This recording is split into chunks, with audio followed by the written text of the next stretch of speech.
Okay, so if you've been following the channel for a while, you might have seen our videos on the PS5 and the Xbox Series X. We actually got our hands on the world's first image of the actual PlayStation 5's developer's kit, so yeah, that was pretty exciting. We got picked up by quite a lot of major tech websites, which hasn't really happened to us before, at least not to this extent. So yeah, massive thank you to all of you for watching our videos and supporting the channel. Now, about a month ago, we did our last video on the PS5 versus the Xbox Series X, this one, which was actually a direct comparison between the two, and well, since then we got a ton of leaks, including the full CPU and GPU specs of both the PS5 and the Xbox Series X, and one of them is quite a bit more powerful than the other one. Can you guess which one that is? Well, you're probably wrong because it's the other one. And I have 7 different categories of information that I want to cover in this video. So resolution and frame rate, graphics, CPU, GPU, RAM, SSD, special features, and quite a bit more. So yeah, get us snacks ready and enjoy. And of course, subscribe, hit the bell icon if you want to see more PS5 and Xbox Series X related videos like this one and like the previous ones that we've done before. So enjoy the video, and yeah, that's pretty much it. Let's begin. Okay, so we now know the full specs of both the PS5 and the Xbox Series X, and they're both insanely powerful, truly next-gen, which means graphics such as this one. Yes, this isn't a movie, this is real-time in-game footage of how games will actually look like on the next-generation consoles. And speaking of next-generation games, are there any next-gen games for mobile? And yes, mobile games today have started having some console-quality graphics, and a very good example of this is Raid Shadow Legends, our sponsor for this video. Now, if you guys have been watching our videos for some time, you probably know that I've showed you Raid Shadow Legends before. Raid is one of the most addicting and also one of the most fun mobile RPG games that I have ever played. You have a ton of things to do in the game, such as a full-on campaign mode, PvP battles, dungeons, and so much more. So I absolutely love how much this game has to offer. And right now, you can actually claim free champions and so much more with Amazon Prime. Simply log into Raid Shadow Legends and sign up before January the 26th to claim the all-new epic champion, the Whisper. Future Amazon Prime drops through April will include the epic champion Vala, shards, skill tomes, XP boosts, legendary artifacts, potions, and so much more. Claim your loot by installing the game from the link below and follow the instructions. And here's a fun fact, Raid is also available to play on PC and supports full cross-play.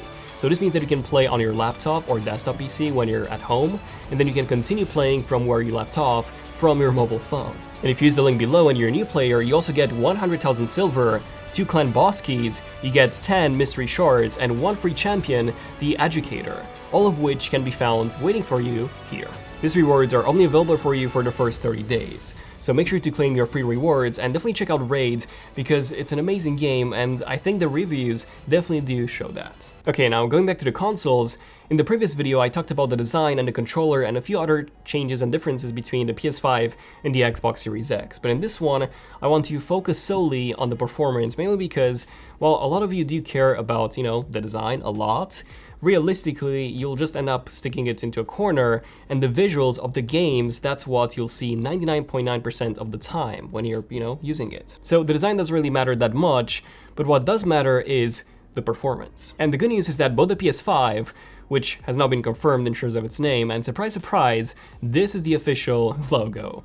But yes, both the PS5 and the Xbox Series X will have a significant bump in performance over the current PS4 and the Xbox One, and even the PS4 Pro and the Xbox One X. Unlike the PS4 Pro and the Xbox One X, which were mid-generation updates to the PS4 and the Xbox One, the new PS5 and the Xbox Series X are the true next-generation leap in terms of consoles. So let's start off with the actual resolution.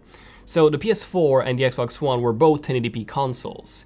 However, the Xbox One was quite a bit less powerful than the PS4 was, meaning that a lot of the cross-platform games actually run at a sub 1080p resolution, which was usually at around 900p. However, with the PS4 Pro and the Xbox One X, the wheels have completely turned. You see, both of these consoles were released in order to push into that 4K TV market, so they were both aimed at delivering 4K outputs, but unfortunately that wasn't really always the case. So the PS4 Pro only managed to achieve native 4K in games such as Last of Us Remastered or Wipeout Remastered, essentially games that were designed for the PS3 and they were just remastered or upscaled to run at high resolutions and frame rates on the PS4.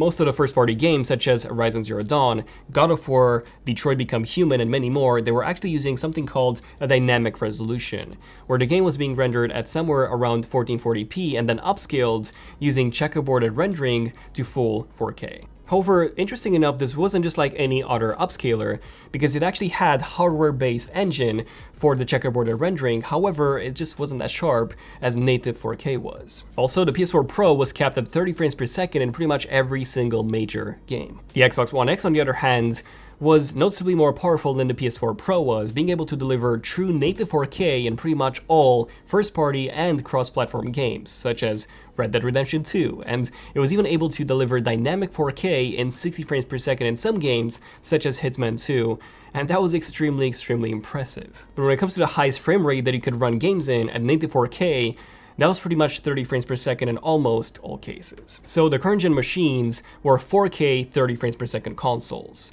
barely even hitting that mark when it came to the PS4 Pro. So what about the next gen? Well, both Microsoft and Sony have officially confirmed not only that both the PS5 and the Xbox Series X will support native 4K, but they will also do so at 60 frames per second. Now, this is some amazing news, quite expected considering that the Xbox One X was topping at native 4K 30, so native 4K 60 would have been the next step here. But what's really interesting here is that both Sony and Microsoft have also said that the next generation consoles will also output in 4K and up to 120 Hz, as well as 8K up to 60 Hz. Now, hold your controllers, because that doesn't mean that you'll be able to play 8K games in 60 frames per second or even 4K games in 120 frames per second. If you take a look at the PC gaming market, even hitting 4K 60 on the highest end settings in some games such as The Witcher 3, which keep in mind this is an almost 5-year-old game at this point, even that's quite tricky. You need something like an RTX 2080 or even a 2080 Ti, and even with those GPUs, you wouldn't hit 4K 60 on the highest end settings on every single game. It is a bit of a different story on consoles though, where everything will be far more optimized. But 4K 120 and 8K 60 is still a very long way away. You see, what the PS5 and the Xbox Series X will do is that they will provide developers with a fixed amount of power. And it's really up to the developers on how they will use that power. Some developers might actually still pick 4K 30, but with some insane graphics. Some of them might pick 4K 120 if it's a racing or a competitive game, and turn the graphics dial down just a bit. And some developers might indeed make their games 4K 60, but in that case, these would very likely be games such as Tetris. So yeah, you get the idea. Okay, so speaking of power, how will the graphics actually look like on the next generation consoles? Well, so far we've only had 2 games that were shown for each console. For the PS5, we've had Godfall, which looked okay. Yeah, personally, I wasn't really that impressed about the graphics in this one. So it actually looked like a PS4 Pro game, just running at native 4K at 60 frames per second, but nothing really more than that. Now, on the Xbox side, we've had Hellblade 2, and oh boy, wow, this thing looked insane. Like, it's pretty much like a movie at this point. Like, wow, I really have no words. And by the way, guys, both of these were taken directly from the in-game engine, running in real time on the PS5 and the Xbox Series X, so these were not pre-rendered scene in any way.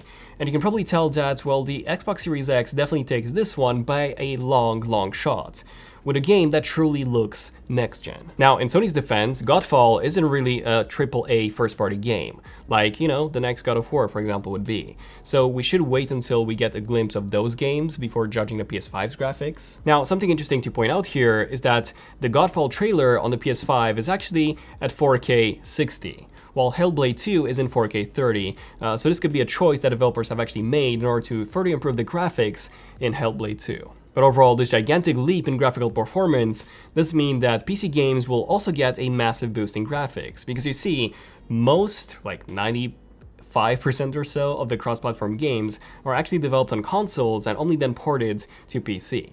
GTA 5 was the same. Red Dead Redemption 2 was the same. Assassin's Creed was the same. Modern Warfare, pretty much everything. And while the PC versions, they do get some upgrades such as an unlocked frame rate, high resolution support, the graphical engine underneath all of this is the same one as on the consoles.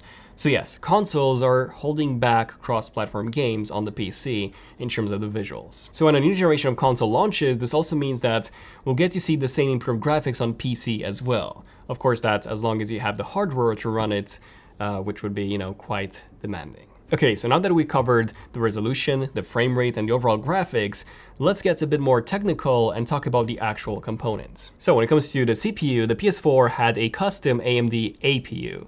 An APU is essentially a GPU and a CPU on a single die. Think of this as a CPU with integrated graphics, but with the power of dedicated graphics. But anyway, the CPU part of the APU was a custom 8-core 28nm AMD Jaguar CPU clocked at 1.6 GHz. So yeah, that was a very, very ancient and low power processor. Then the PS4 Pro had the exact same CPU, but it bumped the clock speeds to 2.1 GHz from 1.6. And the PS5, on the other hand, this one will actually feature a massive CPU upgrade. While this will still be an AMD-based CPU, very likely an APU as well, it will be based on AMD's brand new Ryzen or Zen 2 architecture, which is their latest architecture that they've been using in their latest CPUs. And this is based on a new 7nm architecture, which is pretty nuts. This is a gigantic leap from the 28nm that we had on the PS4, which results in less heat, less power consumption, and significantly more performance. Then second, we did have a pretty major leak back in April 2019, which claimed that a PS5 CPU will be running at 3.2 GHz on all 8 cores, which is pretty nuts from the 1.6 GHz clock speed that we had before on the PS4. Now on the Xbox side, the Xbox One had the exact same CPU as the PS4, only that it was actually running at a higher clock speed of 1.75 GHz. The Xbox One X bumped this to 2.3 GHz, so 200 MHz higher than on the PS4 Pro. And the Xbox Series X is now confirmed to also come with the same AMD Zen 2 architecture CPU that the PS5 will come with. So 7nm process and also the same clock speed of the PS5, so 3.2 GHz. Now Phil Spencer, the head of the Xbox, has recently updated his profile picture on Twitter with an image of the actual CPU from the Xbox Series X. And while we cannot really tell much about the size of it, judging from this image alone, we do have Project Scarlet engraved on it, as well as 8K. The Xbox One X, for example, had 4K engraved on the processor. Then Reddit user RoGame photoshopped a comparison of the Series X's CPU versus the Xbox One X's CPU. He matched the two chips based on the components on the chips themselves to get a size of around 405 square millimeters, which is considerably larger than the 359 millimeters square millimeters of the Xbox One X. So that's a substantial increase in size on the Xbox Series X's CPU. So a pretty big CPU upgrade on both, from even the PS4 Pro and the Xbox One X, with a much newer architecture, essentially the same architecture that you can now find in the latest PCs. So what about the GPU? Any changes and differences between the two here? Because so far the CPU is pretty much the same. Well, yes, this is where we get the biggest updates yet. Digital Foundry released a very detailed report that I highly recommend you guys reading. It's on Eurogamer.com, and they went into some insane amounts of detail when it comes to some recent GitHub leaks, which are apparently actually coming directly from AMD, which is the manufacturer for both the PS5's and the Xbox Series X's GPU. And according to their findings, the PS5 will feature 36 compute units clocked at around 2000 MHz. This will indeed be a 7nm Navi-based GPU architecture, which has already been confirmed by Sony, by the way. But 36 compute units for a Navi card at 2000 MHz is actually insane. Like on the PS4 Pro, for example, yes, we did have 36 compute units, but these were based on the old GNC architecture, and they were also clocked at 911 MHz. So this is a massive upgrade, and the PS4 only had 18 compute units which were clocked at 800 MHz. And the amazing thing with the new Navi architecture is that you can have less compute units and a lower clock speed, and it will actually perform better than what looks to be on paper a better GNC system, just thanks to the much newer architecture. This will give the PS5 around 9.2 teraflops of GPU compute power, which is more than twice of the total GPU performance of the PS4 Pro's 4.2 teraflops and 5 times more than the GPU performance of the PS4. But like I said, keep in mind that because of this being Navi architecture, the performance improvements would be even higher than what they look to be on paper. The memory bandwidth, according to Digital Foundry's findings, would be between 448 gigabytes per second to as high as 512 gigabytes per second. This is from 218 gigabytes per second on the PS4 Pro and 176 gigabytes per second on the PS4. The PS5 will be using GDDR6 memory, so overall it should be very similar in GPU performance to the brand new AMD RX 5700 XT. And something quite interesting to note here is that apparently the PS5's GPU also had 2 more modes. So this current mode was the Gen 2, and then it also had Gen 1 and Gen 0 modes, which would limit the GPU performance to about the same specifications as the PS4 Pros and the PS4's GPU. This means that backwards compatibility would be done through hardware rather than software, which is pretty amazing to hear. Now, on the Xbox side of things, with the data that Digital Foundry has compiled together from that GitHub leak, it seems like we would actually have 56 compute units running at 1700 megahertz.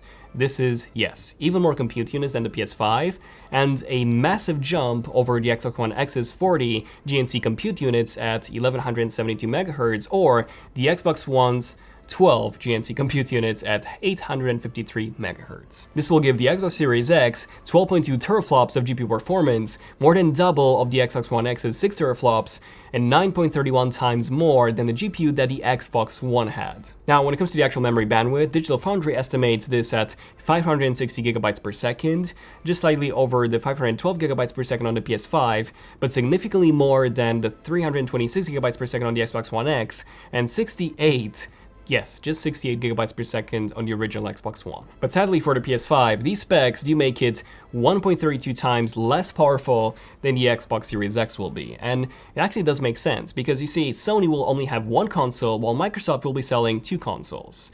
More about that in this video right here. Which means that while Microsoft can have a low-end and a high-end version of the Xbox, Sony can only have one mid-range. Otherwise, if it's too high-end, then the price will also be way too high, and people might just go for the low-end Xbox in that case. Okay, next up, there's a lot of other things I want to cover, such as the RAM, the SSD, special features, with loads of special features in that one, but I'm going to leave that for another video because this is already quite a long video, and I just don't want to compromise on the detail just to fit everything into this one. So yeah, definitely subscribe if you have enjoyed this one, and enable notifications by tapping on that bell icon for part 2 of this video. And while you're at it, definitely check out the previous videos that we've done on the Xbox Series X and the PS5. And yeah, we'll try to make that video part 2 as soon as we can. And let me know in the comments your thoughts on how the PS5 and the Xbox Series X compare so far. But yes, so far it seems like the Xbox will be more powerful than the PS5, however, the PS5 will be slightly more affordable. But yeah, this has been pretty much it for this one, so thank you for watching, I'm Daniel, and I'll see you guys in the next one. ZONEofTECH, signing out. Cheers.